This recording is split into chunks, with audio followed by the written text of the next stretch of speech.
Hello all, welcome back to my channel. So ఈరోజు వీడియోలో నేను మీతో రాజ్మా దోశ ఎలా చేసుకోవాలి అనేది షేర్ చేస్తున్నాను అనమాట.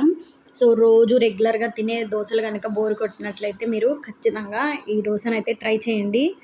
చాలా టేస్టీగా ఉంటుంది. అంటే రోజు ఒకటే తినాలంటే పిల్లలకు కూడా బోర్ కొడుతుంది కదా. ఇంకొకటి ఏంటంటే వెయిట్ లాస్ రెసిపీస్లో ఇది ఒక నెంబర్ 1 రెసిపీ అని అయితే చెప్పొచ్చు అనమాట. మంచి రిచ్ ప్రోటీన్ మనకి. సో వెయిట్ లాస్ ఎవరైనా చేస్తుంటే డైరెక్ట్గా బ్రేక్ఫాస్ట్కి లంచ్కి మిడిల్లో బ్రంచ్ లాగా తీసేసుకోండి. ఇంకా బ్రేక్ఫాస్ట్ లంచ్ రెండు ఫినిష్ చేసినట్లు ఉంటుందన్నమాట. టమ్మీ కూడా చాలా ఫిల్లింగ్గా అనిపిస్తుంది. చాలా మంచి రిచ్ ప్రోటీన్ అనమాట. సో నేనైతే ఇక్కడ రాజ్మాని తీసుకొని నానబెట్టేసుకున్నాను అనమాట. ఒక 10 అవర్స్ నుంచి 12 అవర్స్ వరకు అయితే రాజ్మా అనేది నానాలి.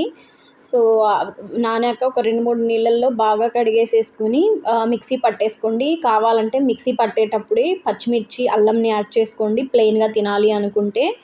నేనేంటంటే ఇక్కడ కొంచెం ఆనియన్ను, క్యారెట్టు, నెక్స్ట్ వచ్చేసి పచ్చిమిర్చి, అల్లము, కొత్తిమీర ఇవన్నీ దోశ పైన యాడ్ చేసుకొని తినాలి అనుకుంటున్నాను అనమాట. సో దానికోసం అనేసి నేను ఇక్కడ సపరేట్గా అన్నీ కట్ చేసి పెట్టేసుకున్నాను.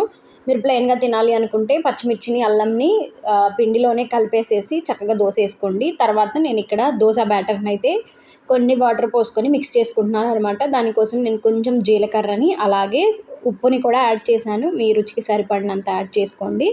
అలాగే వాటర్ కూడా యాడ్ చేసేసి చక్కగా కలిపేసేసుకోండి పిండిని. సేమ్ మీకు దోశ కన్సిస్టెన్సీ ఎలా ఉంటుందో ఆ కన్సిస్టెన్సీ వచ్చే వరకు కలుపుకోండి వాటర్ని. ఎలాంటి బియ్యం కూడా యాడ్ చేసే పని లేదండి. నార్మల్గానే వచ్చేస్తుంది దోశ అనేది. మీకు ఎక్కడ ఇరగడం కానీ ఏమీ ఉండదు. అంటే మీరు అసలు వెయిట్ లాస్కి సంబంధించిన రెసిపీస్ చేసినప్పుడు వైట్ రైస్ అది అవాయిడ్ చేస్తారు కదా. సో అలాంటి వాళ్ళకి ఏంటంటే ఇది అసలు సూపర్ రెసిపీ అని చెప్పొచ్చు. మీరు కొంచెం కూడా బియ్యం యాడ్ చేయకుండా చక్కగా దోశను వేసేసుకోవచ్చు. తర్వాత నేను ఇక్కడ ఒక దోశని అంటే పెనం మీద వేసేసి ఇవన్నీ యాడ్ చేసేసుకుంటున్నాను అనమాట. పచ్చిమిర్చి, క్యారెట్ తురుము, నెక్స్ట్ వచ్చేసి ఆనియన్స్, అల్లము, కొత్తిమీర ఇవన్నీ యాడ్ చేసేసి చక్కగా రెండు వైపులా దోరగా లో ఫ్లేమ్లోనే పెట్టి అంటే కాల్చుకోండి. అటు ఇటు కొంచెము టైం పడుతుంది. నార్మల్ దోశ కంటే నార్మల్ దోశ మీరు హై ఫ్లేమ్లో పెట్టి అలా ఇలా తిప్పేసినా మీకు అయిపోతుంది. ఇదేంటంటే కొంచెం లో ఫ్లేమ్లోనే పెట్టి కుక్ చేసేసుకోండి. చాలా అంటే చాలా యమ్మీగా ఉంటుందన్నమాట. కావాలంటే ప్లెయిన్గా కూడా తినండి, లేదు అనుకుంటే ఇవన్నీ యాడ్ చేసుకొనైనా తినండి.